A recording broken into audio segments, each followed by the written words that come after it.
नमस्कार मित्रांनो, आताच्या क्षणाची सर्वात मोठी बातमी समोर येत आहे. चला तर जाणून घेऊया काय आहे आजचा स्पेशल रिपोर्ट. सविस्तर बातमी जाणून घेण्यापूर्वी आपण चॅनलवरती नवीन असाल तर चॅनलला सबस्क्राईब करा, बेल आयकॉन प्रेस करा.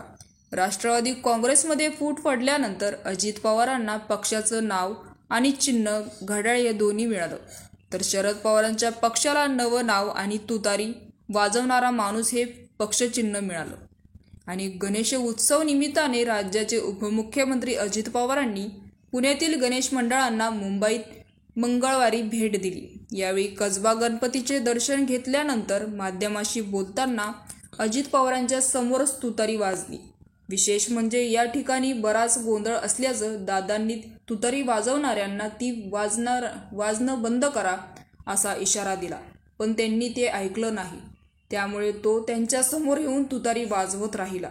दरम्यान अजित पवार कार्यकर्त्यांसह पुढे निघाले असताना पत्रकारांनी त्यांना घेरलं.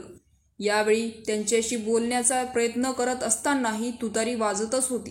त्यामुळे पत्रकारांच्या माईक समोरच अजित पवार म्हणाले की मी त्यांना थांबवायचा प्रयत्न करतोय तरी तो तुतारी वाजतच आहे असं त्यांनी सांगितलं. आणि हे सांगताना दादांच्या चेहऱ्यावर मुश्किल हास्य देखील होतं. पत्रकारांमध्ये यावर हशा पिकल्या. तर मित्रांनो, अजित पवारांसमोरच तुतारी वाजली. दादांनी थांबवण्याचा प्रयत्न केला पण तुतारी वाजतच राहिली.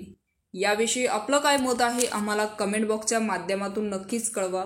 आणि चॅनलला अजूनही सबस्क्राईब केलं नसेल तर चॅनलला सबस्क्राईब करा, बेल आयकॉन प्रेस करा, जेणेकरून असेच नवनवीन व्हिडिओ आणि राजकीय घडामोडी सर्वप्रथम तुम्हाला या चॅनलवरतीच बघायला मिळतील. तूर्तास धन्यवाद. जय महाराष्ट्र.